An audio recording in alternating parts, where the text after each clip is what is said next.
Okay, I think we can start.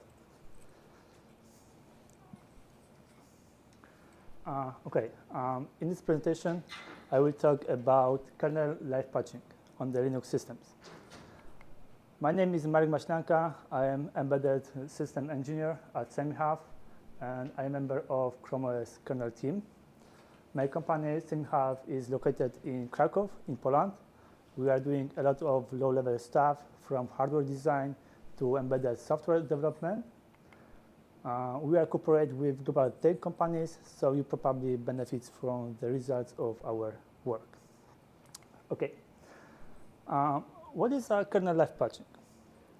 Kernel live patching is a mechanism in the kernel that allows to patch the kernel at the runtime without rebooting the system. It's mainly used in server environment, and main goal is to fix security issues. The ability to patch the kernel without rebooting the system is very important because you may not realize, but after reboot, the post check, I mean power on self-test check, can be very slow on really large systems. It can take an hour to finish this job, so any reboot can be very time consuming. There are companies that provide live patches as a service to fix security issues. For example, Canonical with live patch service for Ubuntu, Oracle, SUSE, Red Hat also provides live patches for their products. There is also Kernel that provides live patches for most popular distributions. Okay,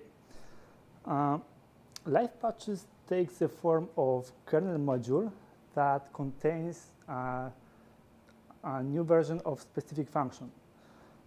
Because live patch works at functions level, it means that if we want to fix only one line of source code, then the live patch must provide entire function.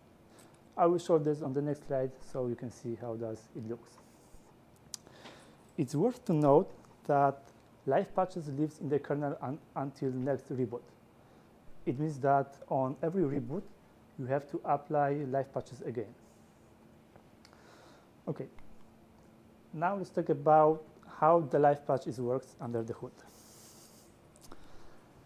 Live patches using ftrace to replace functions in the kernel. For those who don't know, ftrace allows to trace the functions in the kernel. So, for example, you can see what functions get called, or you can measure execution time of function. Let's go deeper and let's take a look how ftrace roughly works under the hood. ftrace uses a compiler profiling feature that inserts extra instruction at the very beginning of each function. This instruction is a call to call the fentry function. The fentry function is responsible for profiling functions. Okay. When kernel is booting, every extra call instruction to fentry is replaced by nope instruction. There are two reasons why this happens. First, we don't want to profiling every function in the kernel because it has negative impact on performance. Second, this extra instruction was inserted only to make a room for another call instruction. Okay. When we want to trace specific function, ftrace replaces this nope instruction with call instruction to call ftrace caller function. When ftrace caller function is called, then it reports that specific function was invoked. Okay, this is more or less what the ftrace. This is more or less how ftrace works under the hood. Now let's talk about how actually live patch works. Let me explain on the example. Let's say we want to fix foo function. So when we apply the livepatch for this function, a new function will be loaded into the kernel memory. Then ftrace replaces the first instruction in the foo function, which is no instruction, the call instruction to call ftrace caller function. So when we call foo function, then ftrace caller function will be invoked. And this function replaces the return address on the stack with address of the new patched function. So when this function, ftrace caller return, then it returns to the new patched function instead to the foo function. And when this new patched function returns, then it returns to the next instruction after the call foo function. So thanks to the trick with replacing return address, we can replace almost every function in the kernel. Okay, now let's talk about how to prepare a livepatch. First of all, we have to make sure that livepatch is enabled in the kernel. It means that livepatch flag must be enabled in the kernel config. This flag depends on function tracer and chaos_sims_all flag. You can enable those flags using script config from kernel sources, as you can see on the right side. But livepatch is enabled by default for most popular distributions. Also, you need kernel headers because livepatches are kernel modules. Okay. To prepare a livepatch, we have to create a simple kernel module and prepare some structures. First structure that we need to prepare is klp func with the old name field that specifies the name of function we want to patch. The second field points to the pointer to the new function in the C language. Okay. Next structure that we need to prepare is klp object with the name field that specify the name of kernel module that contains the function we want to patch. If the function we want to patch is not built in the kernel module, but is built into the kernel image, then we need to set a null. Second field mainly points to the first structure. The last structure is klp patch that mainly points to the second structure. Okay, when we got this, we can apply the livepatch using klp enable patch function. Also, we need to mark this module as a livepatch using module info macro with livepatch flag set to yes. Now let's go to the practical parts of this presentation, and let's prepare livepatch to fix on CVE 2021-2235. This is a buffer overflow vulnerability that allows to gain the privilege, so you can get root access. The patch for this issue is pretty straightforward and just consists of removing few lines of code. Okay, let's go to the demo.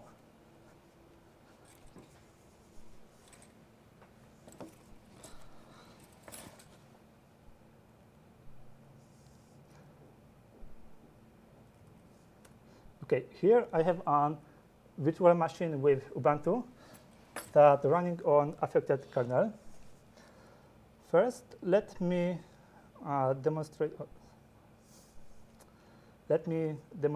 an exploit for this CVE.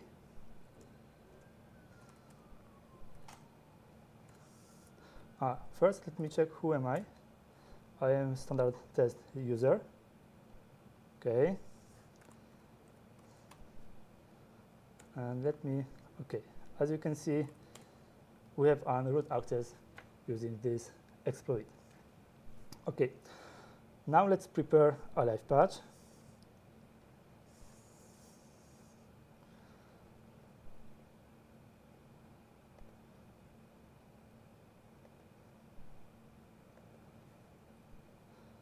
Okay, here I have a simple Livepatch template that I'm going to fill. And first step, what I'm doing to prepare a Livepatch is apply the patch on the kernel sources. So let me apply the patch for the CVE. Git am CVE 2022. Okay. Okay, the patch is applied. Now let's fill this template. In the first step, let's copy a new patched function. So I go to kernel sources, and let me copy the function that has changed after this patch was applied. Okay, let me copy this function.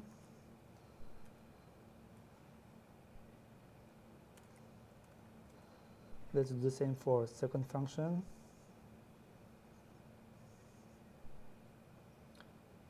As you can see on the right side, here I have a patched function.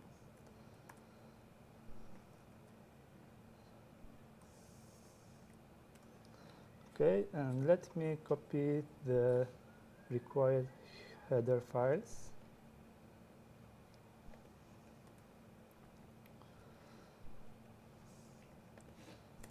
Okay, now let's fill the required structure. First, let's fill kp func. Here we have to pass name of function we want to patch. In our case, is this function.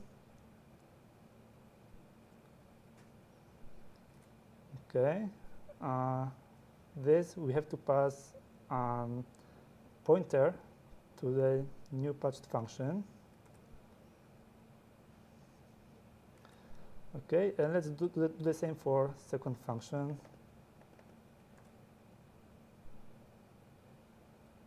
Okay, and pointer.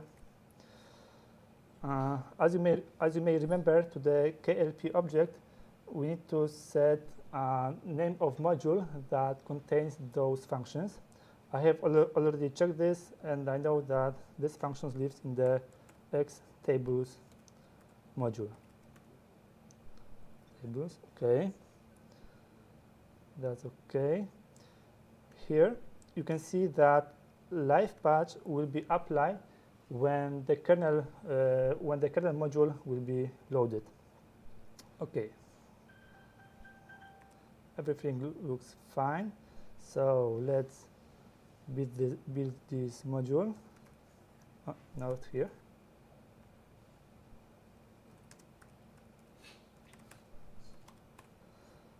Okay, let's build the module.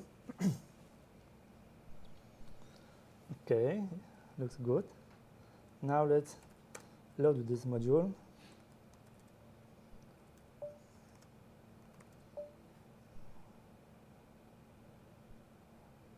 Uh,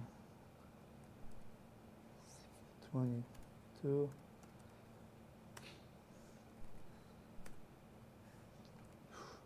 And okay, let me check the mask. Okay, the Livepatch is applied. So let's try once again run exploit. And as you can see, it doesn't work. So as you can see, I patched the kernel for this CVE.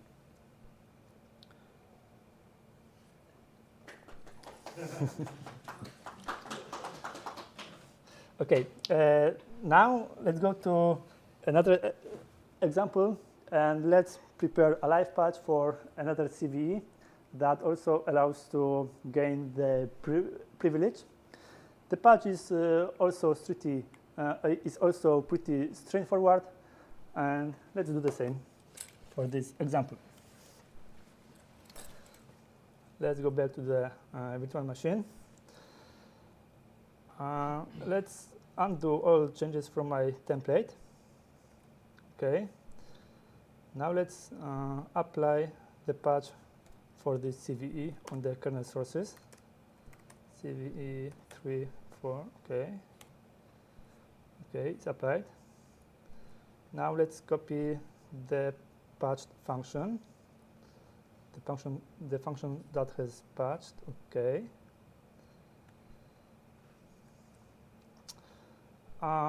We can skip this function because it's only changed the format, so you can skip this. And let's copy this function. Okay, let me paste it here. Let's copy the name of function that we want to patch, the pointer. Of course, we can change the name of this function because there will be only pointer to this function, so we can change the name of this function, but this name here must be stay as here. Okay, we can delete this one.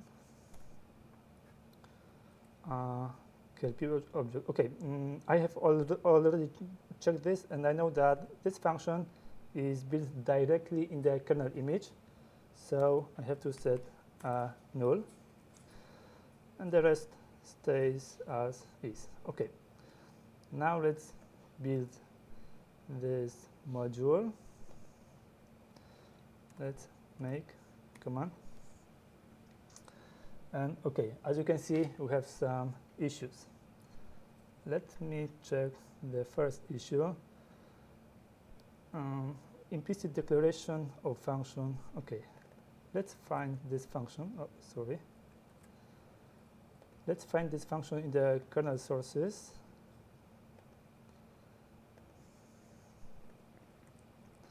As you can see, we call these functions here, but let's go to the definition.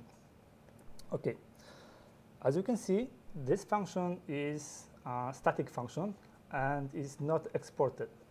For those who don't know, this means that we don't have access to this function outside of this file.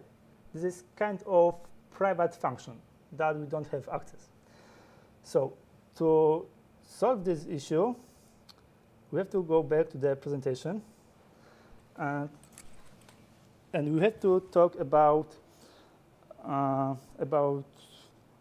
kernel, structure of object files and how relocations works in the ELF format. As you may know, ELF file format is used for executables, libraries, object files, and others on the Linux and Unix systems.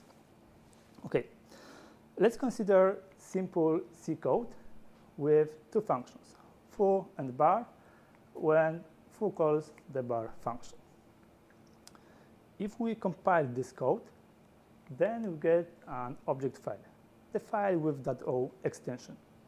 This file is in ELF format, so we have a text section, relocation section, symbol tables, and others.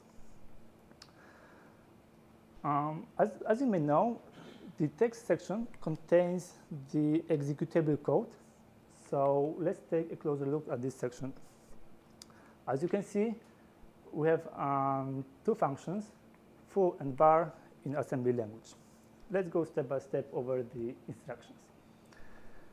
As you can see, at the very beginning, we have a standard function preamble that is pushing the base pointer to the stack and save stack pointer to the base pointer register.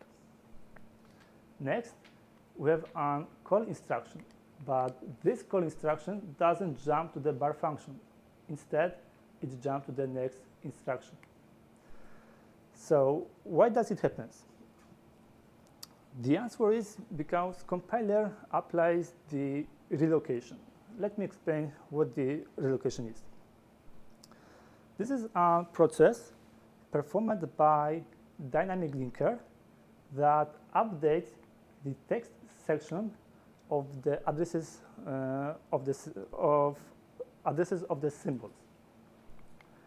In this example, dynamic linker update the text section at offset 5 with symbol address, with the address of the symbol bar, of the bar function. So after this process, in the text section, offset 5 points to the parameter of the call instruction. So after this process, this call instruction will jump to the bar function as we expect. Okay, this is more or less what the relocations is in the ELF file format. Okay, but why am I talking about relocation? Because thanks to relocation, Livepatches can access to the non-exported functions, to the functions that are kind of private. Okay, let's consider another example. Let's say we have a Livepatch that going to fix full function from previous slide, and the bar function is non-exported function that we want to access. If we compile this file, then we get an error because the bar is non-exported. It is a private function. But in case of kernel module, if we add a special flag to the make file and we build this file again, then we get an object. Then we get an kernel module file. But if we try to load this module, then we still get an error because bar is not accessible. To make a Livepatch access to this non-exported function, we have to modify the object file because, as you may know, kernel module is also an object file, so it looks like here. And what we need to do is we need to add an extra entry to the symbols table with the name in specific format. This name can be divided into parts. First part is a fixed text that is .klp.sim. The next part is the name of function we want to access. In this case, we want to access to the bar function. Next part is the name of object file contains the function we want to access. In this case, vmlinux specify that bar function is built into the kernel image because vmlinux is a raw kernel object file. If the bar function will be built in the kernel module, then we need to pass a name of that module. Okay. The last part is the index of the function in the object file, because object file may contain different functions with the same name. And that's why we need to specify this index. Okay. Also, we need to set a special flag for this symbol, as you can see on the slide. In the next step, we have to insert extra relocation section with the section name in specific format. This name also can be divided into parts. First part is a fixed text that is .klp.rel a. The second part is the name of object file contains the function we want to patch. In this case, we want to patch foo function that is built directly in the kernel image. The last part is the name of text section to which this relocation refers. However, this name in this part is not mandatory. It's a good practice. Okay. In the next step, we have to copy from relocation section the entry that points to the symbol we want to access. In this example, we want to access to the symbol bar. So we copy this entry to new relocation section. Then we need to update symbol index to the last added entry in the symbol tables. Okay. Also, we need to set a special flag for this relocation section, as you can see on the slide. In the last step, we have to remove this entry from original relocation section. Okay, this is how we have to modify the object file to make access to non-exported function in the kernel. Okay, but what tools to use to make such as changes? Well, there is no official tools that can do this. By official, I mean tools that comes with kernel sources. Instead, we have to use a third-party tool. For example, you can use make livepatch. Make livepatch is part of Deku project that is developed in SemiHub. You can download this project from SemiHub GitHub repository from this link. To build the project, you have to use make command. Okay, to use make livepatch, we have to pass to the parameter s the name of object file contains the function we want to patch, the name of that function. Okay. To the parameter r, we need to pass name of object file contains the function we want to access, the name of that function, and index of this function in the object file. The last parameter is the kernel livepatch module file. Okay, this is an example where we have a livepatch that fixes the full function that needs to access to the non-exported bar function. Okay. There are things that we need to pay attention when we create a livepatch.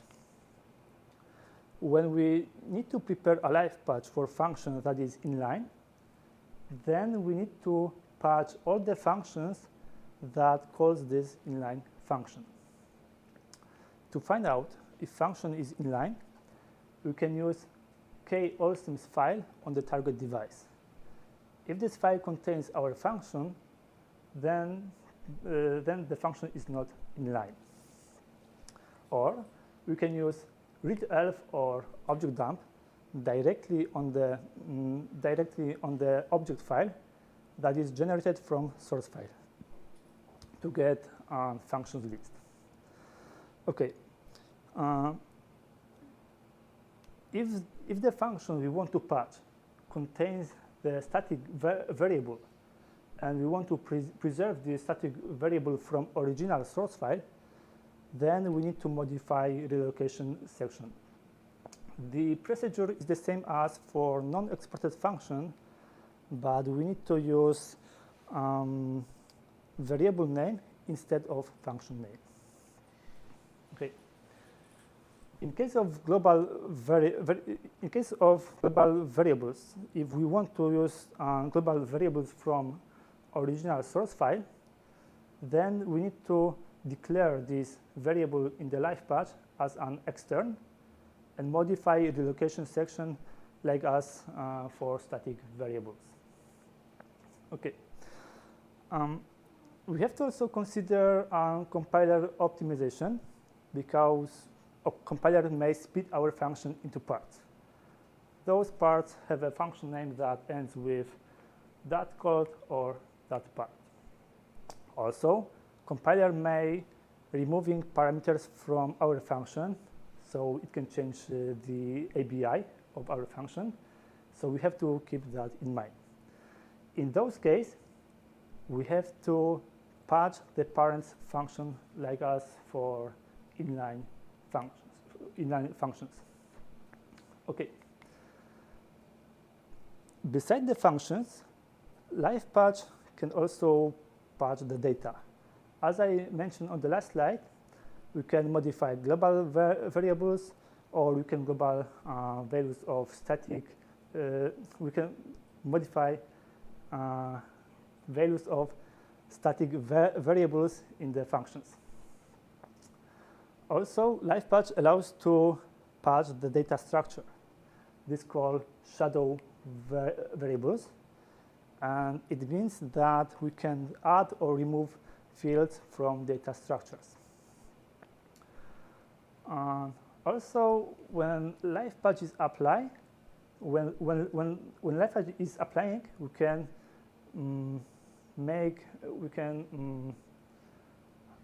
perform extra action just before or after the Livepatch is applied. So, for example, you can migrate the data. Okay.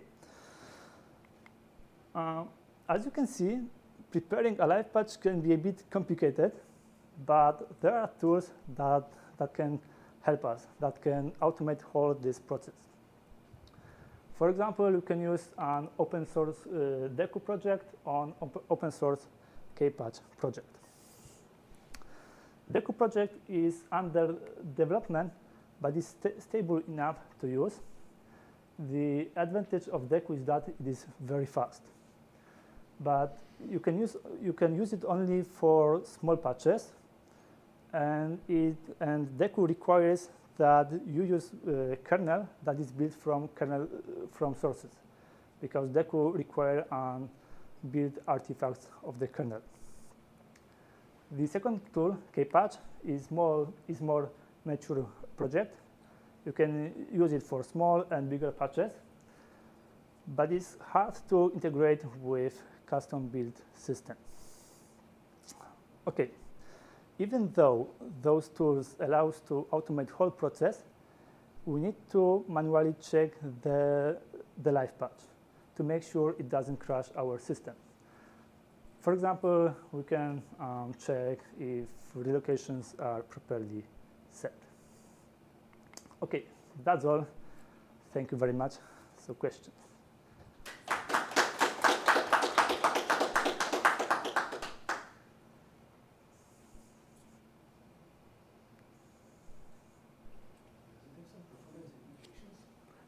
Sorry? Does it have some implication on performance that effectively patch a function several times? Yeah, I know. There is some impact on performance, but I don't have any number right now. But it's only a little, because in the function we only insert one instruction. So the performance, there is no huge impact on performance. So that actually only small percentage of functions are actually patched in the long term. Because normally just pretty much everywhere it is no, I assume. Yeah. So in fact it averages out to like 0.1% after several years, maybe probably still like that.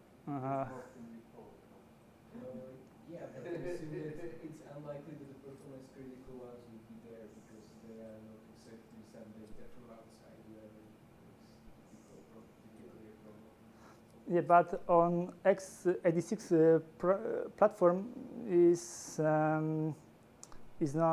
not a problem, because out of order execution is very advantage. So it doesn't matter if we have one node more than nothing. Well, I assume yes, but I think probably unlikely that this would happen, that there will be a lot of patches to the same functions, and then you have to like look up the address, then go there, look up the address again, go there, look up the address again, and it's still into the out of order execution. But I think this is an unlikely scenario. When your Livepatch then produce the CVE and you're Livepatching a Livepatch. Okay. Many people try to patch something to fix a bug, and in fact the bug is still there, just doesn't happen in that specific scenario. Okay, so any questions? And do you personally only do it on x86 architecture, or you do it on other architectures as well? I personally don't making Livepatch as my daily, but there is a caveat. Livepatch works only at works on x86 on IBM processor. Works on PowerPC and S3 native. So the big disadvantage is that the ARM architecture is not supported yet. I assume there is no reason why it shouldn't work. That it just The whole Livepatch model is architecture specific. yeah, I know, but just because you are basically not just recompiling, you are just taking something in runtime which is already architecture specific. But I mean, like, there are no actual obstacles specific to ARM. It's just not done, right? I'm not ARM developer, and I don't know why this is not yet supported. So I cannot answer to your questions. Because it depends on hardware system, and there, usually the ARM architecture is very so it is different of and Broadcom and lock chip or alpha chip. So person that and it doesn't. It is difficult to support that patches. With the support of ARM, as I know, the problem is not to replace instruction. The problem is to find out if the Livepatch doesn't crash the system, because ftrace replace this no instruction to the our Livepatch at specific time when the function is not called. When the function is called, then ftrace waits to finish this function, and then ftrace can replace the old function with the new one. And the problem is here. I don't know the details, but as I know, problem is when to apply the Livepatch, not how, but when.